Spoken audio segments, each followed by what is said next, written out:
Welcome to Grow Good, a podcast of conversion stories, to share encounters with a living God, to bear good fruit, a place where others can meet or be inspired to meet God. So get cozy, lean in, and listen close. Miracles are at work, and He wants to meet you too. My name is Rachel Smith, and I'm your host. Now let's start growing some good.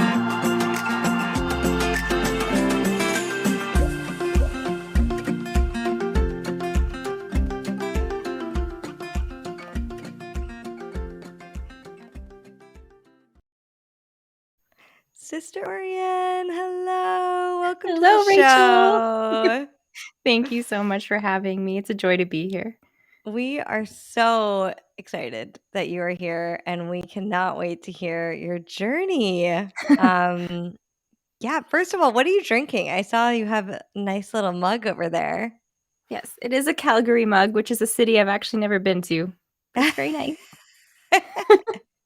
And what's in your cup? Is it tea or? It is it is tea, yeah. I am a tea lover as well. What kind of tea do you like? Hey! Yeah, I like all kinds of tea. But yeah, I think at the end of the day, like, a good black tea with a little milk, you can't go wrong. See, I love chamomile. I'm a chamomile Mm. tea drinker, and I'll just do just straight chamomile. Like, just give me some hot water with some chamomile in it, and I'm happy.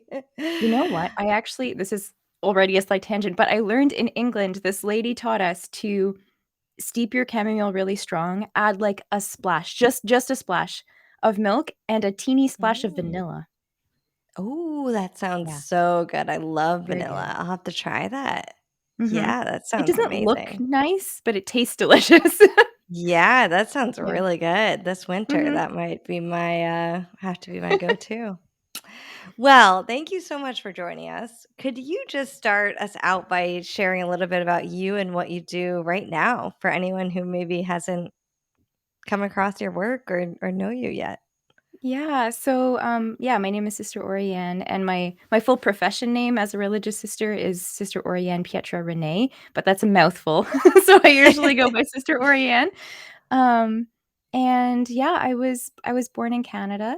Um, I grew up in a multicultural, multi-faith home, and I ended up teaching for a few years as a career when I got older, and then I entered a convent. So I am now in my third year. No, yeah, I'm starting my third year of profession. So I'm a junior sister, which means I'm still in temporary vows, um, and God willing, working my way to final vows. And because I joined the Daughters of St. Paul, and they are an order that is really dedicated to like proclaiming the gospel through the most modern means of communication, that does involve a lot of media work. So yeah, right now I am the social media coordinator for our publishing house, and for our vocations office. And I also do, I use my personal account as a ministry. So it's not really mine anymore. It's been consecrated along with me. So yeah. Amazing. Yeah, Hmm. that's beautiful. And that is how I came across you on Yeah. Instagram, sharing just amazing reels. And I love all of your posts. They are just so relatable and they share the faith in such a natural way, which I think people are drawn to, Oh, praise God. I'm because glad. it's in a way that you can connect with and understand. And I think I love just like seeing, a sister, a nun, sharing in that way. I think it totally breaks kind of the stereotype of what you think a nun does or can do. And so I love that about just your ministry and the way that you're reaching souls to draw them closer to the Lord. But yeah, let's go back to how in the world you got there. But let's start maybe at the beginning. If you could just tell us a little bit more about how you were brought up, and what your relationship to God was like, growing up, if you had the faith instilled in you in any way, or if it was sort of more of a looser kind of cultural thing. I'm curious to know just what your relationship with God was like growing up. Yeah. Yeah, so, I was born to 2 parents of different faiths. So, my dad's family was like a blend of different types of Protestant. So, his most of his family was Mennonite. He himself attended the United Church of Canada, and that's where I was baptized as an infant. My mom came from a Druze background, and she was not baptized Christian. So, the Druze faith is an offshoot of Islam. So you're not Muslim as a Druze, but you're very close. You believe that Muhammad is a prophet. A lot of the tenets of the Quran you practice. So yeah, so it was an interesting blend of kind of understandings or approaches. Um, and although, my mom was kind of in a place of searching herself, with her own beliefs, and so I think that kind of hugely influenced, our own trajectory, as well because, like, she really I asked her once why she allowed me to be baptized or why she wanted me to be baptized as a baby because she wasn't baptized and no one in her family was, and she said, like, for her I was the first child, of my parents, so she said for her it was such a huge gift from God to have a child, and she wanted to give that gift back to God, like, gift it Wow. back. And I don't think she realized just how much baptism does that, you know? Wow. But praise God Yes. because I really do attribute the grace of my baptism, um, for changing a lot of things in the trajectory of my life. So, yeah, when we were raised at home, my dad was Protestant, we went to his church, but my mom was actually the main catechist. So, she really tried her best. We had children's Bibles at home, we read the full Bible, we also read the Quran. Like, so there was a lot going on at home, and, it it kind of sparked a lot of questions in me. I think I had, like, a very intuitive sense of God as a child, and I know that not everyone has that, but I really did, like, I really felt him present, and I felt his love and his presence, and when I got old enough to read my children's Bible by myself, like, I think that's where I really, like, fell in love with God, and kind of saw his faithfulness just spanning through generations and years of history and kind of seeing myself and my family as a part of that, but not necessarily making the links of, doctrinally, like, what was correct and what was not, right? Um, but I think I did get to a point where, I started asking questions because I was started recognizing that things didn't quite line up. Um, and when I was 7, my family moved from Winnipeg, Manitoba, where I was born, to this little town in Ontario called Deep River, and, in Ontario, Catholic education is free. It's paid for by the government, so it's not the same as a private Catholic school. It's not as intensive in terms of Catholicism, but there's, like, a chaplain around, there's a little bit more access. You might go to mass a couple times a year as a school. So I was sent there by my parents because they wanted me to have, like, not just a good education, but also to be exposed to, like, particular values and value, social justice and, looking out for other people as part of my education. And I'm really glad they did because that's where I kind of encountered Catholicism for the first time. And there were a lot of things about, the Catholic faith that I really was very leery of because coming from a mostly Protestant background and having attended a Protestant church, there was a lot of really confusing stuff happening, and I had a very particular lens basically taught to me of how to perceive that and what it meant. Mm. Um, so to walk into a church and have someone kneeling before a statue praying, very much to a Protestant, possibly understandably so, like, looks like they're praying to the statue, but they're not, right? So, Right. those kinds of things were quite alarming to me, um, but because I had always had kind of this intuitive sense of God present, there was something about the Catholic Church where I just felt like he was so there, and I could not have made the connection at that point that it was because of the Eucharist largely, um, because at that point, I really didn't think that that was real, but it was very tangible to me, and having grown up and gone to the United Church of Canada where, people are so welcoming in the United Church of Canada, I had this really strong catechesis and understanding of God as my best friend, you know? Mm. But I had I had learned, and I also kind of just felt intuitively like God is, yes, he is my best friend, but he's also like the creator of the universe. Like he's intimate and he's huge and amazing and powerful. And in the Catholic Church, I felt like those two elements of who God is like weren't separated as two elements that just were together who he was and what he was in a way that I had never seen before. Like I had always seen one or the other.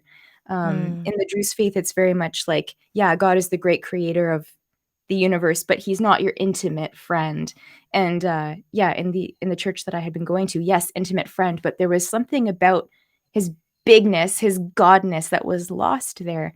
And the fact that those two things were so tangible in everything, how people prayed, like the way the church was set up, everything just felt like I was stepping into his house. Do you know what I mean? mhm. Um, Wow. so there were a lot of things I didn't like. Um, and even coming from the background I was coming from, like I couldn't understand why women couldn't be priests. Like I had a lot of very common questions that wouldn't be answered till much later on. But when I hit grade 6, my classmates were receiving the sacrament of confirmation, and Mm. I had the choice of whether or not I wanted to receive it with them or not. Um, and I really kind of understood that as being my opportunity to either, claim this as my faith or not. And to me, that was like a really serious decision. Because even at that age, like, I knew this wasn't a rite of passage. I knew this wasn't just something everyone else was doing. Like, this was staking your claim in something and allowing God to stake his claim in you, so to speak, too, right? Um, so that was a decision I really agonized over because I had so many unanswered questions and so many concerns. Um, and, I would just go on long walks by myself and kind of grapple with these things. And I think eventually I really came to a place where I just heard the Lord consoling me in prayer and just saying, "You know what? You know everything you need to know at this moment. Like, you know where I am most fully, and that's all you're asking. Like, where am I most fully? You know the answer." Mm. Um, so I was really grateful for that because I was not at a point, where I could reason all of these things out, but I was at a point where I knew I wanted God and I wanted him fully, and that was all that mattered, you know? Do you love coffee with your prayer time as much as I love coffee with my prayer time? I think you do. And why not pair delicious coffee with amazing saints with Catholic coffee? If you go to CatholicCoffee.com, you can take 15% off any order with code GROW at checkout. They are amazing Catholic company that pairs roast with different saints, and it's really fun when they come in the mail. They even have little tidbits about each saint, and you can use it as an evangelization opportunity, as a gift, or to share it with your family and to learn more about our Catholic faith. Go to CatholicCoffee.com and use code GROW at checkout for 15% off. And I wanted him fully, and that was all that mattered, you know? Um, so I did receive confirmation with my class. It was a choice that I made. And I just kind of I made a deal with God essentially. I was like, okay, I know you're here most fully. Therefore, where you are, I will be. I'm going to stake my claim here, but I'm not going to do all those weird things because those are just weird. Like, so that's what I did. I think nowadays people call that a cafeteria Catholic. Yeah. That was me, but, like, with utmost sincerity. Um, Yeah. and it was not for years, like because I kept asking the questions, I really wanted answers, even though I will just admit I had some, like, pride even in feeling like I knew things that Catholics didn't know, and that's why they thought all Mm. these things. Because even, like, when I was in Catholic school as a child, when teachers would say things like, "The Eucharist is the body, blood, soul, and divinity of Jesus," and as a child, I would put up my hand and say, like, "Well, in this part of the Old Testament, it says that you can't eat people, and if he's really him, then that's breaking the Old Testament, and he came to fulfill the law and not to abolish it, so that doesn't make sense." Like, and the teachers couldn't answer me. Yeah, they're probably like, I know, I felt so bad for them. I felt so bad for them. And, like, I would always, like, pose it very respectfully, and if the teacher just Mhm. said, like, "No, it is," I was taught to respect my elders, so I wouldn't push, you know? But I almost wish that I had because I think then they would have understood better where I was at. Mm, Um, but yeah, the fact that people struggled to answer those questions and it wasn't because they themselves didn't know that it was real, they did, but they couldn't either articulate it or they could, but just not at my level. mhm. Because I was this kid with big ideas, but I was still a kid, you know, like, I wasn't Right. fully reasoning there. So, um, yeah, throughout the years, I kind of I met different people, in high school who were able to explain some things to me. I met some teachers at Catholic high school who were able to explain some things to me, and I was beginning to find more and more answers online, when people around me couldn't explain it. And, my family, God bless them, they really couldn't help because none of them were Catholic, so it was all a big question for them too. Um, but as I kept, digging, at all of the foundation of how I understood the Lord, it was actually after my confirmation that I was reading my Quran because I was still doing that at home, and I kind Wow. of realized at some point that there's a passage in the Quran where it talks about how, it appeared that Jesus was crucified, but they crucified him not. Um, and I was like, "Oh, hold up."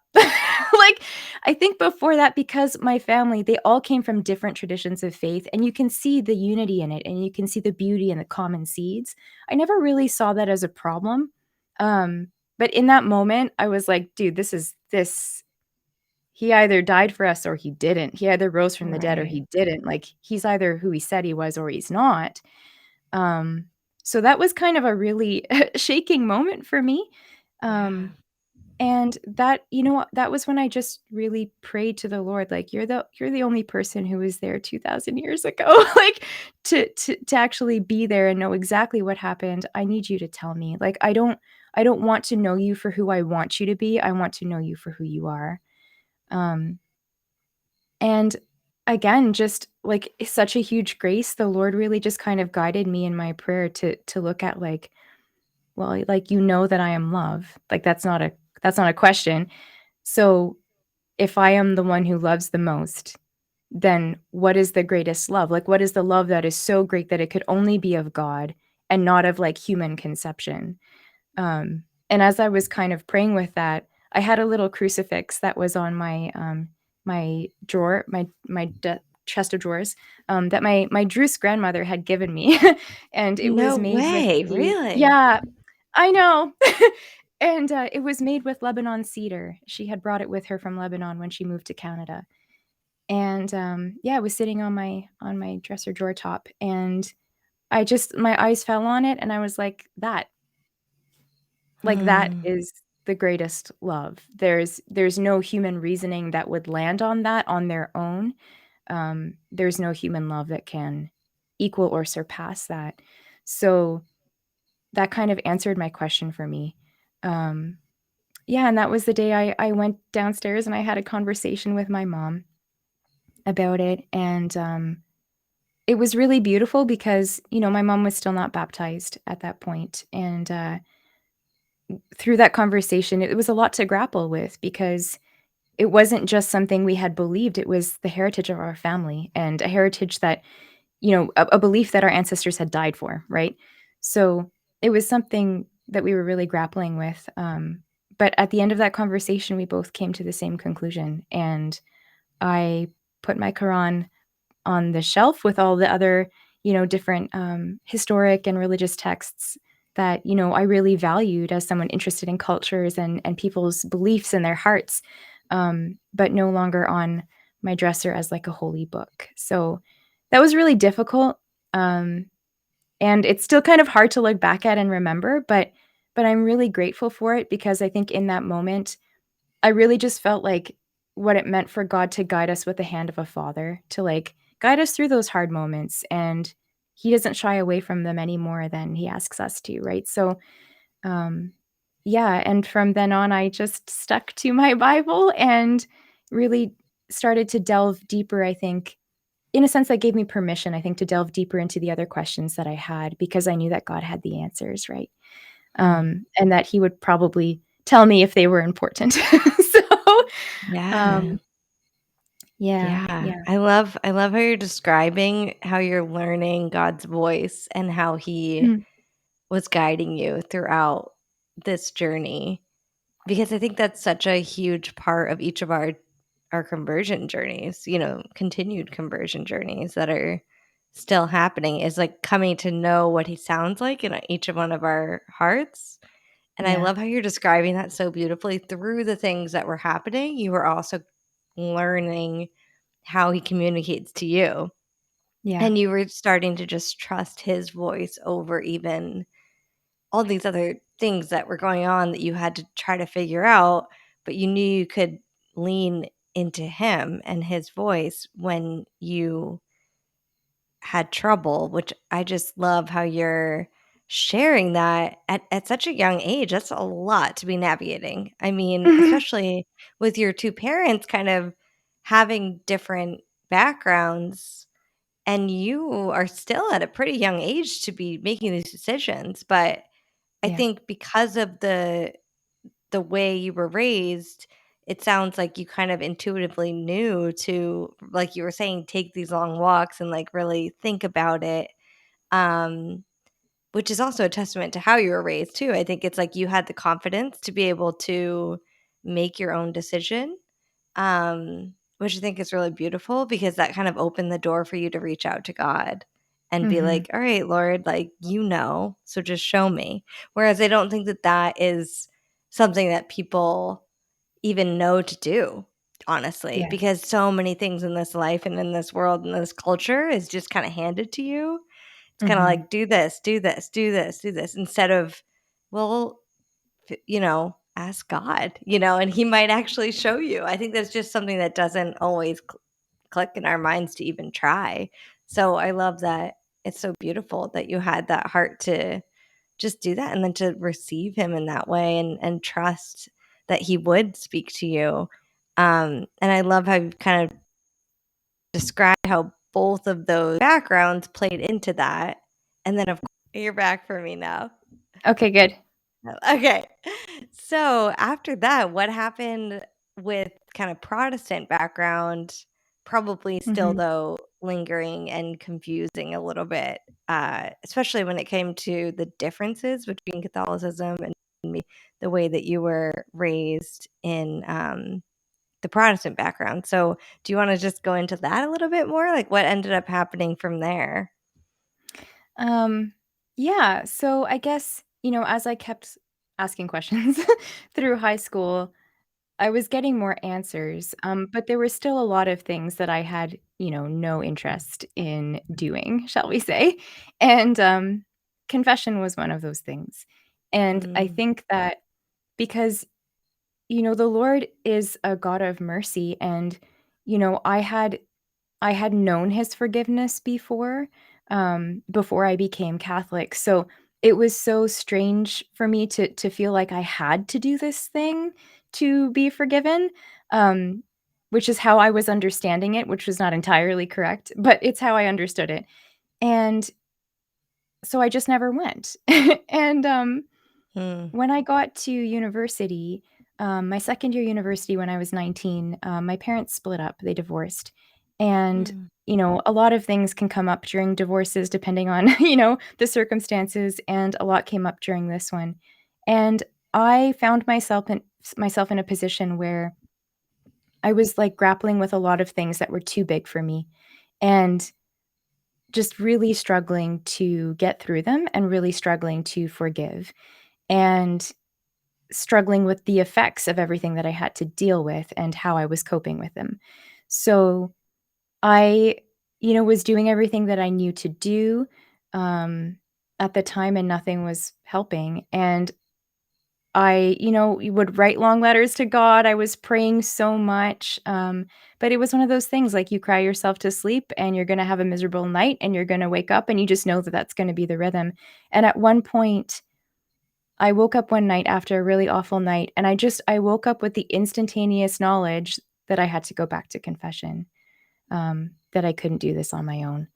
And Mm, I I couldn't tell you, like well, I can tell you how that thought came into my head. It was obviously the Holy Spirit, but at the time, I couldn't have told you why I thought that. I couldn't have told you why that would help me not do it on my own. Like, I couldn't have told you why, but I just woke up mm, knowing that, which was a huge grace. And I went to confession that weekend, and I was so nervous. I was pretty close to leaving that line, because I was really, like, physically suffering anxiety, and I felt like I was gonna throw up, but I knew that if I left the line, nothing would change, and I also knew that if I had woken up knowing I had to go back to confession, it was because I had to go back to confession.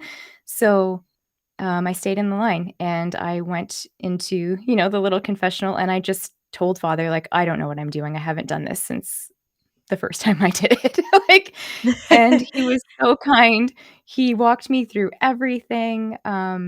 I made my confession, and, it wasn't like fireworks, like, he knew all the perfect things to say, but that wasn't the point. He was very patient with me, he was very gentle, um, and I made my confession. I received the absolution that I needed, and I also received the grace to go forth and deal with this stuff in a different way.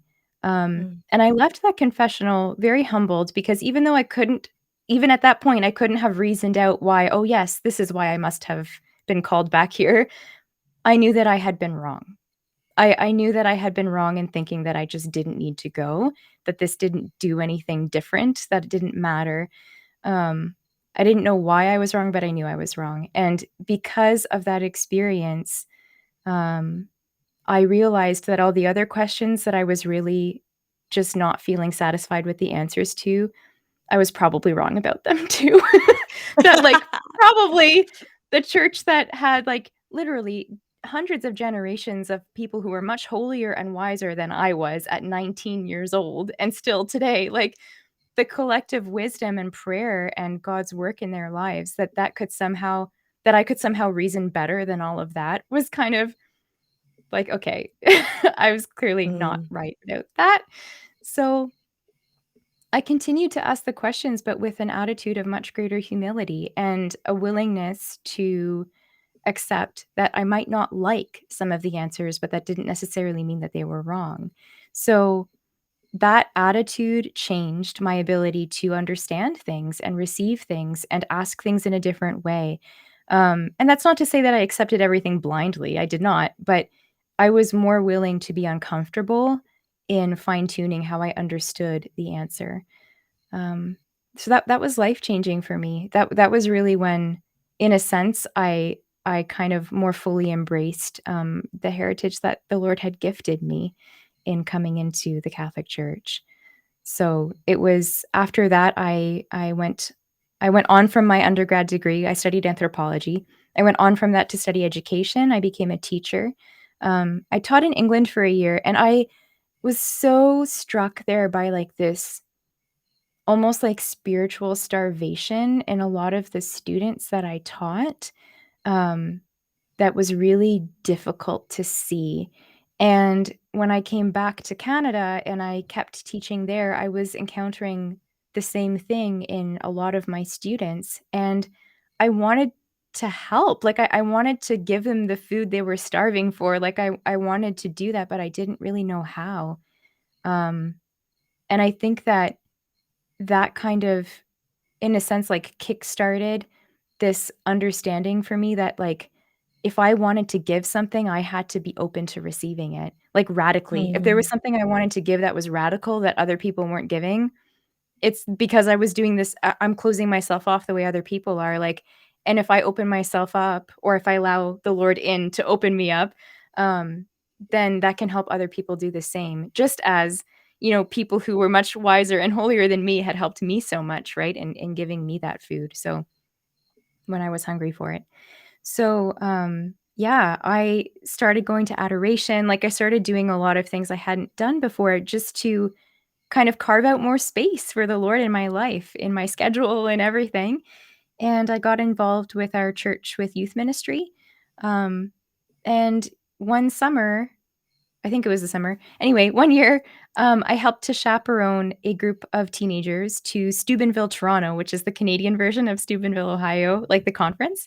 And Mm. oh my gosh, there were so many people there, and it was really overwhelming for the teens, let alone for the chaperones who were worried about what they were doing and where they were. But the very first night they had confessions available, and my teens were terrified. They didn't want to go, and I 100% understood that feeling because I had been in their shoes not that long ago. And, so I kind of encouraged them like, "Look, we'll all line up together and I'll go first, and you're gonna see that the priest does not bite my head off, and then you're gonna know that it's okay for you to go too." Um, so that's what we did, and it was just like this room with, like, I don't even know, like, dozens of priests in the same room, kind of just spaced out so you couldn't hear each other.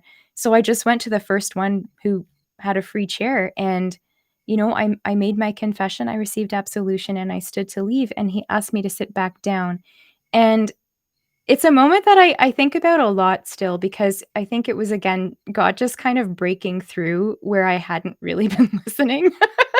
Um, I love and those, yes. yeah, he does that. Um, but the priest asked me, like, just point blank, "Have you ever considered your vocation?" And I knew enough to know what he was asking, but, like, I Hmm. didn't really know that much about religious life, even though I knew he was kind of alluding to it. And I honestly replied, like, "I don't really know what the Lord wants of me in that." And he just said, "I know this might sound weird, but I think there's something there, and I think you should talk to your parish priest." Um, and it's interesting to me because looking Wow. back, at no point did he say religious life. Those words never passed his lips. But I knew what he meant, and he knew that I knew what he meant. And I Wow. think the fact that I knew that, having never really, been around like nuns or monks or anything like that, um, just kind of reminds me that God was like making this communication work. You know what I mean? Um, Wow. Yeah. yeah, yeah. So I went to my parish priest. I actually made 3 appointments and he forgot them. Oh, And no. yeah, poor guy, he was so busy running, like, 3 different parishes, and, Oh. I really it was a time of a lot of panic for me because I knew that there was something to this question that this priest, who I never saw again, had posed to me, because it bothered me so much. I wasn't able to just brush it off as like, "Oh, he's probably asking everybody that." Like, I Mhm. couldn't brush it off, and it was really touching on this piece of me that wanted to give God more and wanted to receive him more and was still struggling to, have a sense of peace in that. Um, so after the 3rd time that my priest had forgotten the appointment, I was like, "That's it. 3 times, that's a holy number. It's not meant to be. I should just stop making appointments." Aw. But I realized in that moment, like, I will never be at peace if I don't do this. Like, I need to at least ask the question or I will never be at peace. So I I went ahead and booked another appointment and the priest remembered. And, Aw. he was very, very helpful. He really helped calm me down because I think he could see that I was panicking. And, yeah, he kind of just walked me through, um, what it kind of means, and he was very honest with me that he didn't really know much about, sister orders in our area, but he's like, "You know what? The vocation director of our diocese is dealing with a church fire right now, so he's not really available, but look online, it's all there anyway." So that's what I did, and I found the Daughters of St. Paul online, and I spoke to several different orders that I found their contact online whose charism kind of I was like, "Oh, that's interesting." Um, but even though the Daughters of St. Paul, I would say on paper, made the least sense of all the orders that I spoke to because, they weren't teachers and I was a trained teacher. It wasn't a spirituality I had already heard of, and there were some I had already heard of that I really liked. But this, like, community, their spirituality, even though it was different, and their mission, even though it was different than I had anticipated, it pushed me so much deeper into God in a way that I had never been pushed before, like, in a good way. Um, and I knew that this is where I would really grow. Um, and I knew that God was meeting me here, and again, this type of fullness that I was always longing for as a child, um, and that that's probably because he had somehow, like, sown the desire of that for that in my heart so that I would kind of recognize this charism when I saw it.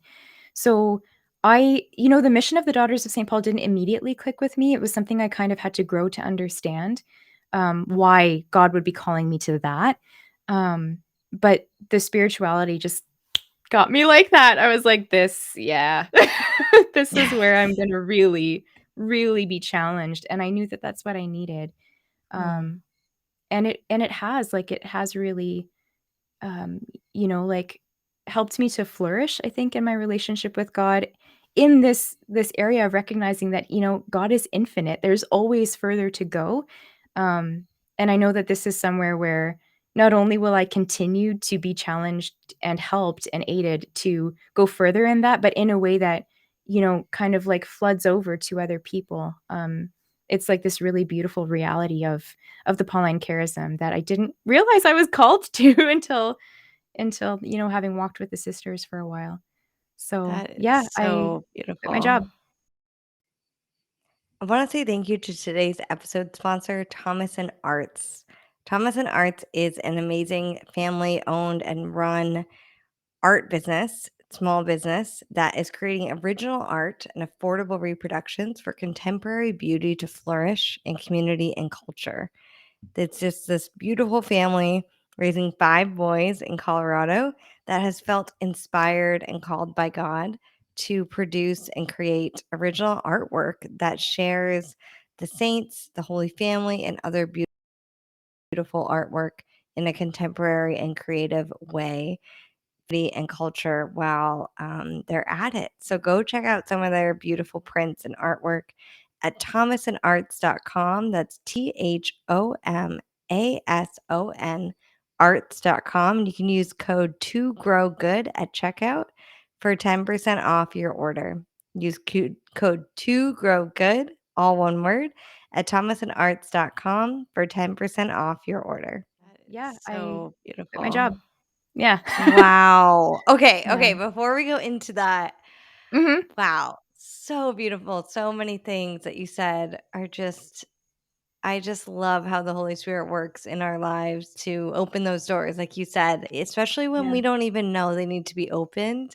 And I just love to hear that in people's stories because it always gives me such peace of mind too. It's like, Yeah. God's got this, like God's got you. You don't need to go looking under every rock or like worry about you're gonna miss the right Right, turn. You know what I mean? It's like right. if you're open and you're like in relationship with God, he's going to find you. Like Mhm. he's going to make sure you don't need to Yeah. worry that you're missing it. And I love how he did that for you at probably just the right time. You know what I mean? Like Mhm. he, in his perfect timing, knows when it's ready to reveal Right. that step of your journey, which I love too. It's just so much peace, that I hear from your own story. But I wanted to ask before we move into quitting your job and all of that. Um, what like, for example, you had brought up at one point the Eucharist Mhm. and how you had kind of been told through the Old Testament that, the argument that you gave. I was hoping, one, could you explain that for maybe some of our listeners that might be like, wait a minute, that's a good point. Yeah. If you could explain that, and if there were other things like that, maybe like the saints, like you were saying, like how it looks like you're praying. If you don't mind touching on just, like, explaining a couple of those things that from the background you were coming, from, how did you find the answers? Mhm. And, um, how did you know that they were the answers? And, Yeah. because I think too, I think there's a lot of people that listen to this show that are not yet Catholic, but are feeling drawn to Catholicism for some reason. So I would love for them to just, I don't know, hear your experience in that.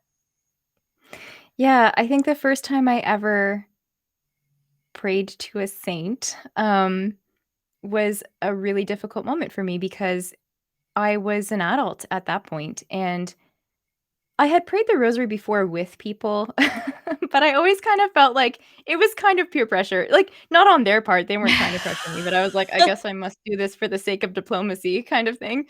Um, but the first time I really chose to do it on my own, I had been presented with all of the intellectual arguments of why it was okay to ask for the intercession of a saint. So it was hard for me to kind of grapple with the fact that even the vocabulary between Catholic Christians, Orthodox Christians, and Protestant Christians, the vocabulary is very different and it can make conversations very difficult because sometimes you don't realize that we're talking about different things because we're using the same word. So the word prayer for Catholics, it can be used different ways. And like, in the old English, you could say like, "Oh, Rachel, I pray thee, please enjoy thy night." Like, pray, I'm praying to you in that moment. And it's not a worship act. It's just a request, right? It's a Mm, word of request. And in Protestant understanding, pray no longer has that connotation as a possibility. So prayer is inherently an act of worship. So mm, for me to realize that when I pray to Mary, I am making a request. I'm not worshiping her. If I pray to Saint Bakita, if I pray to Saint Joseph, whoever it is, I'm not worshiping them. It's an act of request. Um, when I understood that, I was like, "Oh, okay, so it's not idolatry. It might still be like necromancy, but it's not idolatry." So that was a step. And then kind of recognizing that, just as we understand that when Jesus says, like, to the Sadducees who thought there would be no resurrection of the dead, right? He was like, "You are so wrong. It's in the Old Testament itself, even though you say that it's not. It's in the Torah." Like, God is the God of Abraham, Isaac, and Jacob. He's the God of the living, not of the dead. mm, Um, and we recognize that after Jesus' resurrection, like that's what Holy Saturday is. He opened up the gates of heaven so that the righteous dead weren't just waiting around, you know, in some hole, like until his resurrection, that the gates of heaven were opened. So because of mm, that, they are in full communion with God. God can allow them to hear our prayers and to be united with us. And I think often when we fall into this like me and Jesus mentality, it can be very easy to say like, "Well, I'm in heaven, why would I care about what's happening on earth?"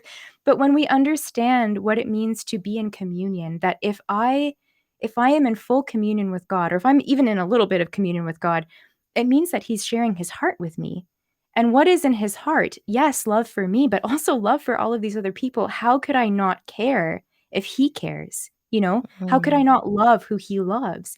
So if God cares about what's happening to us, and that is a heart that, someone in heaven who's been like, you know, who's left their sin behind and gone up to be with him, is that's a heart they can fully see now with the beatific vision, then why would they not be able to hear us if he would allow it? So I think when I was understanding those kinds of things, that it wasn't necromancy and it wasn't idolatry, um, that it was really a family and a friendship, then I was like, intellectually, I get how this isn't sinful. I get why some people would wanna do it, but emotionally, there was such a barrier there. I just felt like, "But how could this be right?" Like, even though I knew Mm. at some point that it actually must be really beautiful and important even. Um, so the first time I prayed a rosary by myself, I started off with like, "Jesus, I know this is probably okay because the church is telling me it is, and I know that I've been wrong all these other times, and it seems really beautiful, but if I'm still wrong and I shouldn't be doing this, please forgive me." And then and then I prayed the rosary. So, yeah. Sincerity is Wow. important, right? Like, and I think like that, but even the fact that I knew that I could do that, like throw myself on Christ's mercy if I was making an error in Mm, ignorance, mhm. that in itself, it was hugely helpful in understanding how the rosary actually is a prayer that does that for you, and Yes. having friendships with the saints who learned to do that in their own lives and who can actually challenge you to do it deeper.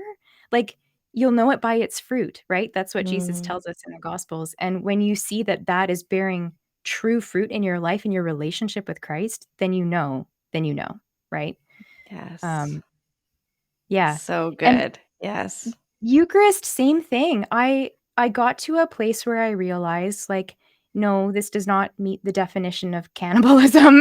And because, we're consuming the Lord full and entire. It's a gift of himself to us. We're not gnawing him apart. He doesn't die when we eat him. Like all those things that cannibalism entails, that's not it. It's not it.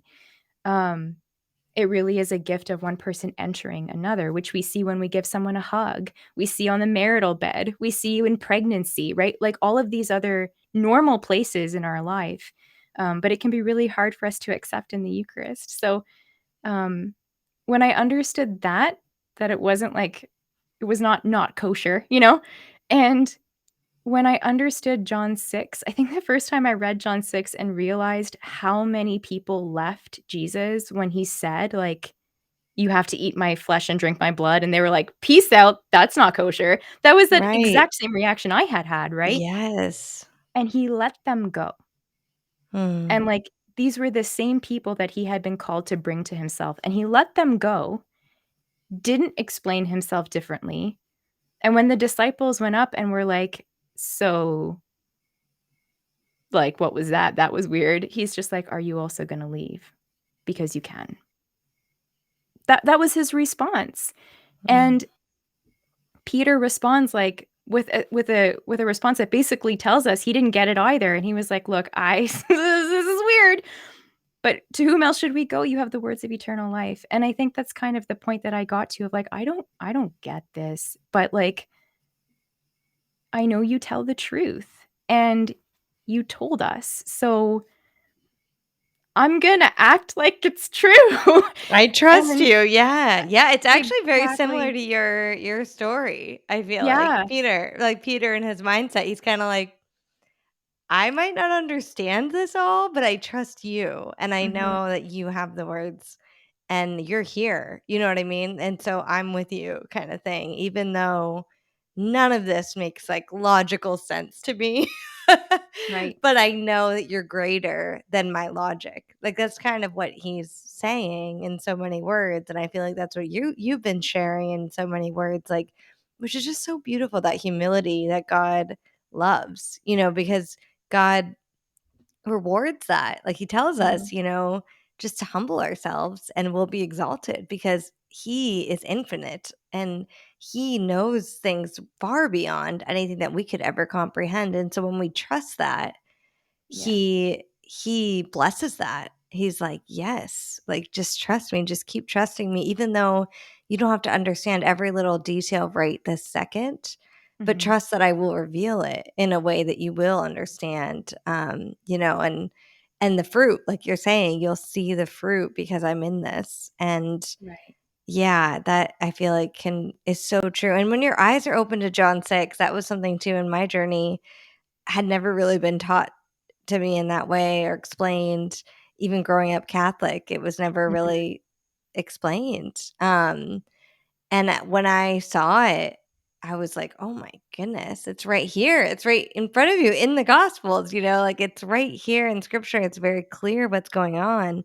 Um, but it is almost like the scales falling off your eyes. And then when you experience it too, I think Mhm. there's something about obviously the grace working in your life that helps to live that out as well and see the fruits in your own heart and your own mind and soul as well.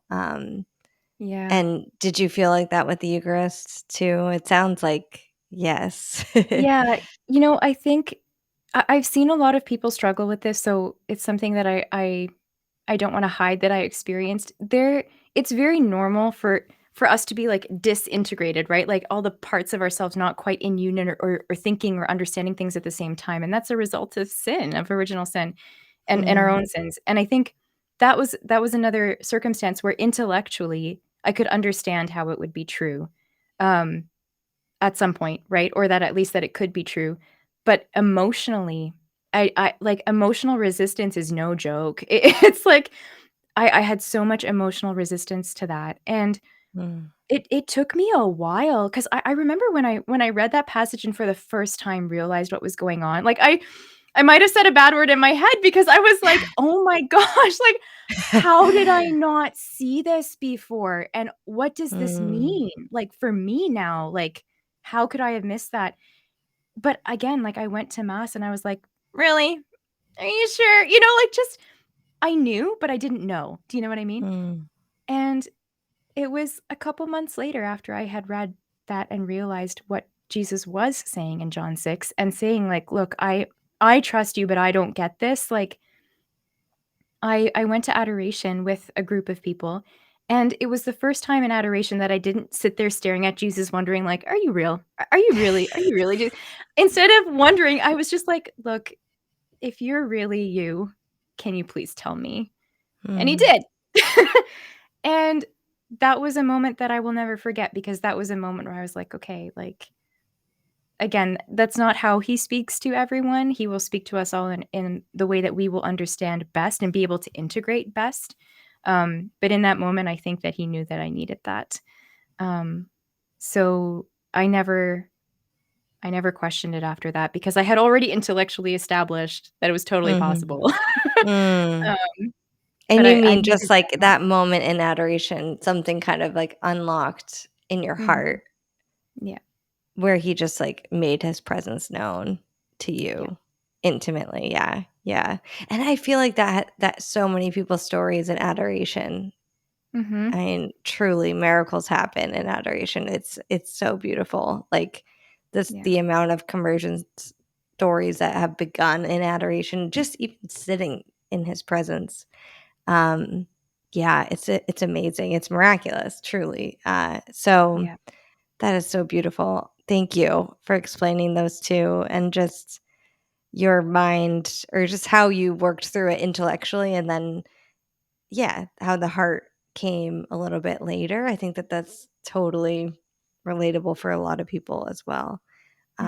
Um, so, yeah, so I would love to hear just because I mean, it does sound like even listening to your journey, it's such a leap to go from being a teacher to becoming a nun, you know what I mean? Yeah. It's just like, "Oh my gosh." So but I love how you even said how you just knew it when the priest said it. Like and it's funny how when you mentioned because I was gonna say I don't think I would have thought that. If a priest said that to me, I wouldn't have been like, "Oh, religious life," you know? I probably would have been like, "Oh, you mean like marriage?" You know, like I it's just funny how I think the fact that that's where your mind went. I Mhm. think especially with the background that you had, that wouldn't necessarily be an intuitive thing that you would think of. So it must have been Mhm. a grace, I'm Yeah. sure. But yeah, what was that like? Was it scary? Did you have, reservations? Were you kind of fighting it at all? Or did it just feel right the whole time? Or what was that journey like? Yeah. It was I think it's one of those things where if you had asked me in the moment, "Does it feel right?" I don't know what I would have said. I think Mm, the fact that I kept looking was because I was not fully at peace where I was. I was not fully at peace considering the regular options that most people are called to. Um, and it wasn't because there weren't good things about them. It wasn't because I didn't want things about them. I did. But I was not fully at peace considering them. And I wasn't fully at peace considering religious life either at the time, to be honest, which is why I was panicking. And, I had my own baggage with how I understood religious life too. Like, yeah. my understanding of religious life either came from, Canada's very difficult history with it, with residential school systems, or it was the sound of music, or like, this is pretty much it. So I didn't know what to expect. I didn't know what this really was, and I was really scared that if God was calling me to religious life and this was it, that somehow there was, like, a mold, like a cookie cutter mold of what a nun had to be like, and I wouldn't fit it, or that I would have to, like, force myself into this space that I didn't really fit in, Mm, which I think in some ways is a natural fear, but in some ways is completely ridiculous because I knew God well enough to know that he doesn't do that to people. mm, Like, he makes you you, and he just makes you more you the more that you follow him, right? Like, but that was a real fear that I had, and I think the more sisters I got to know, the more I realized, like, that's not They're very much themselves.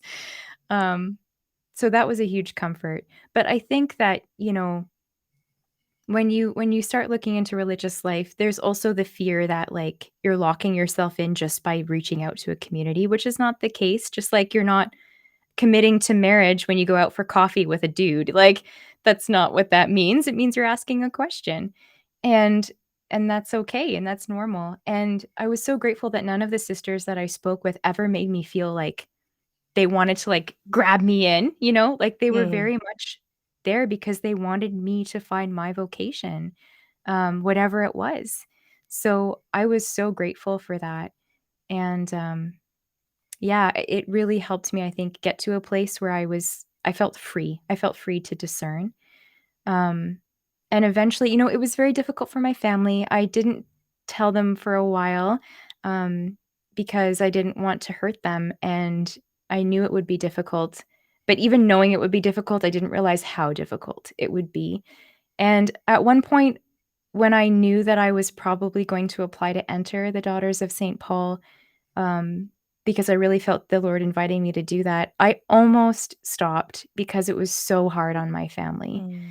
Um, but again, I just knew, like, if I say no to God in this, then I'm also saying no to God in staying with my family. This isn't, like, actually loyalty to my family to say no to God. That's not helping anybody. Um, so yeah, so I applied anyway, and yeah, it was very difficult, and it brought up a lot of really difficult conversations, and it changes relationships too. But I think, whenever we say yes to the Lord, our founder actually said, whenever we say yes to the Lord, yes, he gives us the grace to live out that yes, right? But that grace also extends to our families because our families are a part of who we are, right? And they Mm. have to live out the consequences of this vocation too. And after I was accepted to the Daughters of St. Paul, because again, it's a two-way discernment, just like marriages. And I entered postulancy. And when I was in postulancy, my mom got baptized, and my grandma Wow. bought her first Bible. And, Wow. like, all these things started to happen because we had really difficult conversations, and because they were so upset that they were stewing over something and had to think about it for a really long time, Like, that was what God used to, break open hearts and motivate people and challenge them to think in different ways, or reach out to people who could challenge them to think in different ways. And, that grace continues to unfold in my family. So yeah, I'm so grateful, but I didn't know any of that then. It really Right. was just a step out in trust, knowing that, like, I'm not gonna be there to take care of my family in the same way that I was before, and recognizing that I am not the savior of my family, Jesus is, and Mm. he's gonna provide for them way better than I ever could, in my own limited understanding, so Are you feeling drawn to God and want to start a prayer life, but you're just not sure how to get started? I need to tell you about this app that I love called the Hallow app. It is a Catholic prayer and meditation app that has everything you need already laid out and pre recorded for you. So all you need to do is press play and allow the Lord to speak to your heart. They will walk you through everything. They have the daily gospels, they have guided silence with the Lord, they have the rosary, saint stories, prayers for Lent and Advent, and all the different seasons of the church. Everything you need in one easy to use app, which I love, especially in this season of motherhood with a newborn. I've been using it for the daily gospel meditations, which I love every morning. And then my daily rosary at night. They have all the mysteries, everything's already there. So you don't need to think about what you need. You can just press play and allow the Lord to speak to your heart. Go to hallow.com/grow good to get a 3-month free trial of the whole premium product. It's amazing for 3 months. And if you decide to purchase at that point, you can get 20% off your purchase as well.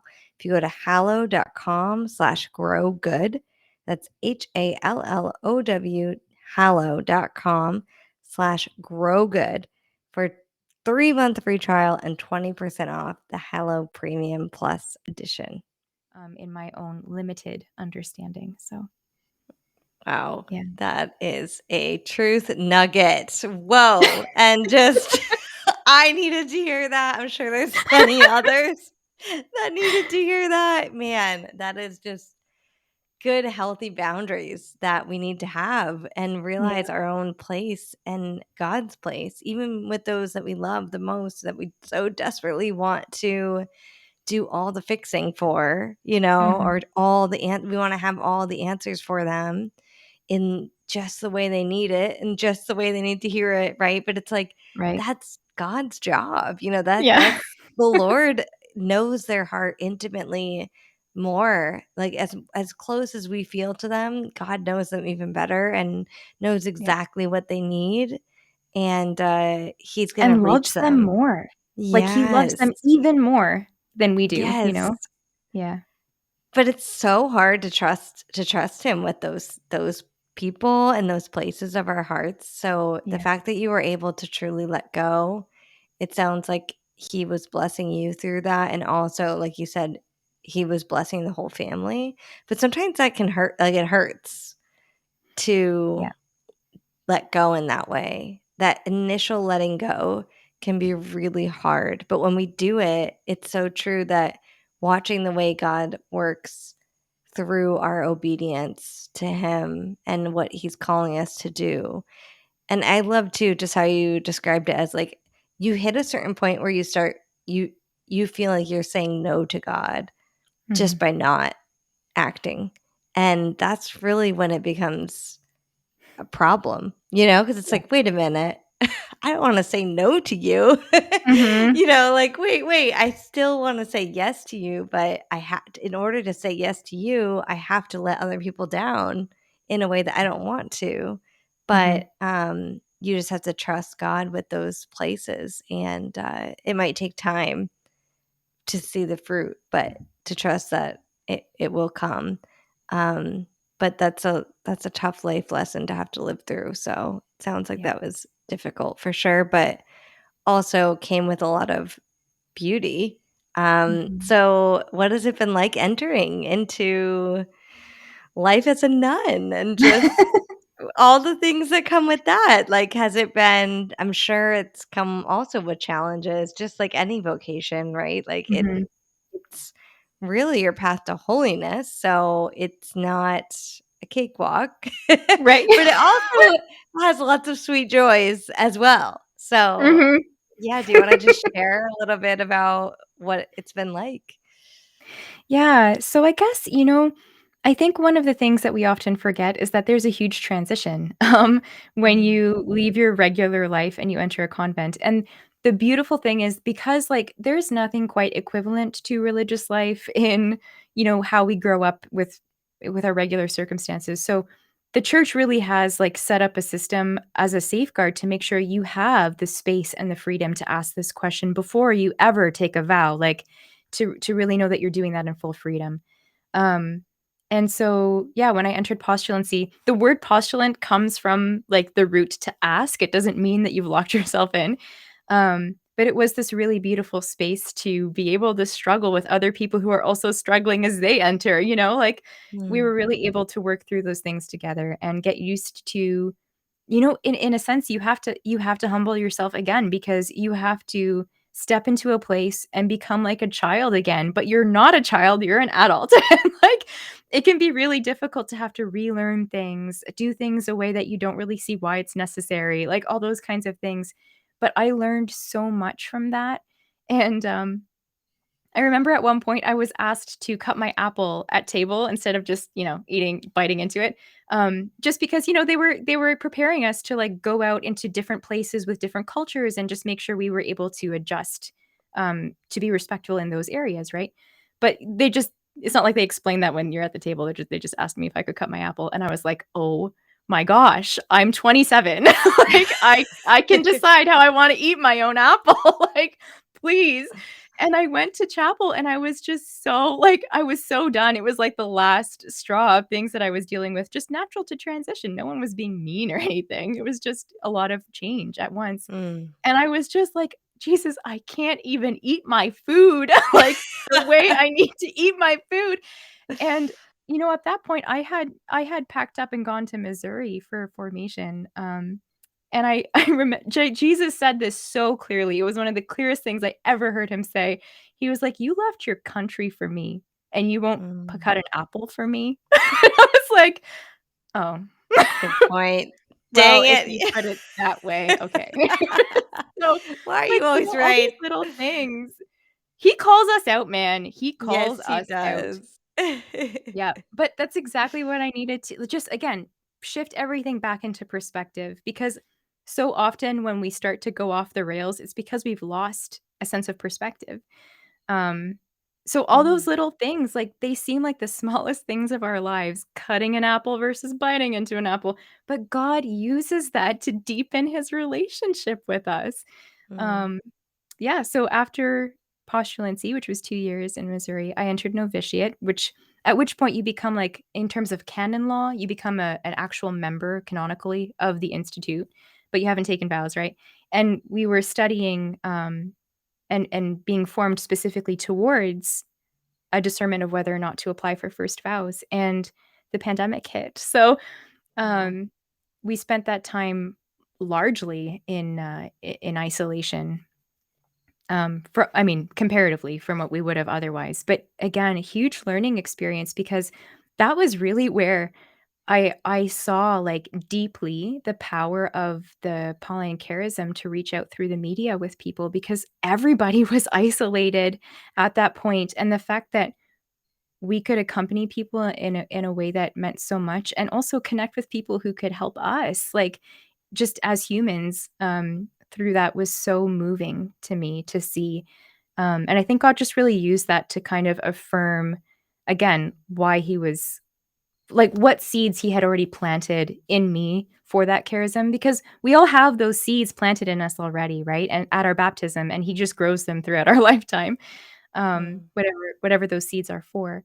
So that was really cool. So that was like 2 years of novitiate, and then, yeah, took my first vows, which are temporary, so they're binding for a year, and you renew them every year for a certain amount of time, and then you can take perpetual profession. So yeah, it's been quite an experience, and, it's one of those things that people will either assume that it must be horrid, or they assume that it must be like rainbows, and there's nothing in between. And, like, the reality is, we are human. We bring our own stuff with us wherever we go. It doesn't matter what our vocation is, doesn't matter who we are with, how much they struggle, how perfect they are. We are not perfect. So we bring that with us, and, we live with other people, and everybody is dealing with their own stuff. And I think it's so beautiful that we, as a community of sisters, we come together around this shared love we have for our one beloved. We come together in this shared charism that we've been gifted by the Holy Spirit, and we come together willing and open to allowing the Lord to work in all of us to help one another grow. And that was a huge learning experience for me too, because I wasn't really used to sitting down with people and, like, talking out problems or, like, whatever. But learning to do that in the convent, it really helps you come to a place of understanding, how the Lord heals us, because we don't necessarily see challenge or conflict as something that can be healing, but it can be. It can be, if we allow the Lord into it. And that's something that I found so moving, in the convent, which was not always, I mean, sure, I saw that in my family too, but not to that extent. And to be able to see how the Lord can use, like, when we rub against each other or we hit the wrong button or whatever, like, the Lord can use that to sanctify both of the people involved, or all of the people involved. And that is so humbling and beautiful. And we do that together. Like, how that's such a beautiful, like, foretaste, I think, of heaven, where we won't be obviously hitting each other's buttons in heaven, but, like, that community and God working amongst us. So beautiful. yeah, that sounds so beautiful, and it reminds me of the family too, like the other vocation of Mhm. just like raising kids and marriage and all the things that come with that, but how beautiful it is that God uses our brokenness so often to Yeah. bring us closer together and to heal. as well Mhm. through forgiveness or reconciliation. And yeah, amazing. Well, gosh, what an incredible journey. Thank you so much just for sharing so openly and honestly. I would love to just give you the chance to share any resources that you might have that have helped you along your path Mm. into the church or into the Daughters of St. Paul. If there's anything that you wanted to call out. Yeah, so my the first resources I would always recommend is God himself, Yeah. like, he's the Yes, one who the knows ultimate. everything and who loves us the best. So, honestly, like, to sit with scripture, where we literally hear his words, Mhm, and to sit before him in the Eucharist, like, those are 2 such powerful things. And as Daughters of St. Paul, actually, it's on our emblem, is an open word of God. mm, Our founder said we were born of the word in the Eucharist. Those are, like, the pillars of our spirituality. But truly, like, in a sense, they should be for all Christians, right? Um, so yeah, just go there, man. But I think, like, for anyone who is struggling with the things that I was struggling with, I found so much help in things like Brant Petrie's, Dr. Brant Petrie's series on, like, the Jewish roots of whatever it is, the Jewish roots of the mm, Eucharist, the Jewish roots of Mary, the Jewish roots of the Mass, like, just really being able to understand where these things come from and what they're a fulfillment of, right? And how we understand them. And, I found a lot of help on Catholic Answers and just places like that where, whether or not I cared for how it was presented is a whole other story. But the fact that the information was there and I was so grateful, it helped me so much. So whether or not like we are book readers or we prefer audio or whatever our learning style is, God really has made the resources available for us at all different types of like learning styles and whatever, that we can come to know him more deeply. But again, all of that is led by grace, right? We can't understand squat without grace. We can't accept anything without grace. We can't even humble ourselves without grace. It's not possible. So, like, yeah, just leaning on him in prayer and in the sacraments, as much as possible is you can't go wrong when you let him do his thing. So, yes. yeah. Yeah, and I love how you've shared throughout your journey so beautifully, but, like, just be honest with him. Just Yeah. say, like, "I don't get this. Is this actually you? Like, can you explain this to me, or can you show this to me in a way that I would understand?" Because like you said, he loves that prayer. He will do that. So, if you're Yeah. feeling stumped or whatever, just a simple prayer like that can truly go a long way. And then watch, the perfect resource someone will send you, or it'll just come into your past somehow. And you're like, wait, I was just wondering about that the other day, Yeah. It's so true. so just like being in conversation with him, I think it's such Yeah. a key to Yeah. that. And making the space for it to happen, because I think Mm, sometimes, we can really long for him to tell us things. We can ask him even, like, we might say it out loud, we might say it in our heads in a prayer, but then if we're not carving out the space to listen, mm, that can be difficult, and we don't really live in a culture that allows much space to listen, like, we're always hooked up to yes. something or we're with other people, and to, like, prioritize that, like, ditch that one thing so that you can go pray, or turn your car, your commute into that place where you can pray, like, turn off the radio and just pray, like, we have the spaces, we just don't always think to utilize them, so, yeah. Yeah, that's so beautiful. Yes. And becoming aware too. I think that Yeah. that's been something in my own journey. It's like cuz you can ask, ask, ask, ask, ask, ask, but but you have to open your eyes, right? Like he says ask, seek, knock, knock, seek, but like we have to do all three. You can't Yeah. just like only ask, but then like not seek, like you Mhm. gotta then open your eyes to what he's putting in your path. Like who's reaching out? What are they saying? Is there like a pattern that keeps happening? Just like pay attention to those sorts of things because that could be the Lord like giving you your answer right before your face sometimes. And it's like until maybe he sends a priest in confession to be like, Yep. hey, you should ask your parish priest. Sometimes I say that too. I'm like, Lord, please make it like so clear that I just like can't miss it. Yeah. Because he'll answer that one too. Okay, so the last question I love to ask everyone who comes on at the end is, can you share with us one scripture verse that has either speaking to you recently or that has played a foundational role in your journey, and why? Yeah, so I'm gonna blank on the citation because 'cause I'm so great at those, but it's from Corinthians, and, it's when Jesus says to Paul, that "My grace is sufficient for you, for power is made perfect in weakness."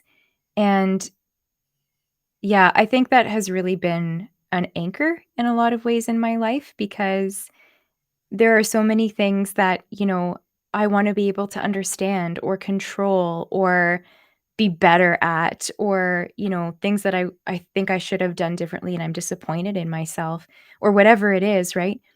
And for me to be able to hear the Lord say that to me and for you to be able to hear him say it to you that my grace is sufficient for you. It's everything. It's not lacking. And Mm, in all of my weaknesses and all of my limitations and all of my mess ups, like that's where God's power is going to be made perfect. Like, he will make the thing happen that needs to happen, and that is even a bigger testament when I messed up, and I definitely didn't make it happen, like, that's an even bigger testament and is healing for everyone involved. So, I think to be able to lean on that, is everything. Yeah. hmm. That's so good. Yes. And sometimes I feel like you can hear that verse and it's it's almost like a dreaded verse. You're like, "Oh, I don't wanna hear that, Lord," but then Yeah. I just love how you so beautifully put that, like, you kinda flipped it on its head, like, he's explaining, like, "Don't you see, like, in your weakness, that's when it's made perfect," It's like, Mhm. it's by you just being open to being used, you know what I mean? Like, being a vessel, even Mhm. though you're broken, that's Yeah. what makes it so beautiful, and so I love how you just framed that so powerful. Thank you so much for coming on and sharing your story. I know it's Thank you, blessed Rachel. me. I pray for anyone that listens to this that it blesses them as much as it's blessed me. I feel so grateful to you for just your whole journey and just the joy that is just beaming out of you as you share it. It really is such a gift. So thank you again for joining us. No, thank you, and thank you for your ministry. It's a really beautiful one and very needed, so, yeah, thank you. Yes. If someone wants to find more about the Daughters of St. Paul or you or anything like that, where can they go? You can do what I did at first and you can Google them, or, you can go on social media. So, our handle is at daughter st paul on Instagram, and it's Daughters of St. Paul everywhere else. So you can find Awesome. us that way, yeah. Great. Amazing. All right. Well, thank you so much again. And I hope you have a great rest of your evening tonight. Thank you very much. You too, Rachel. All right. Bye. Bye.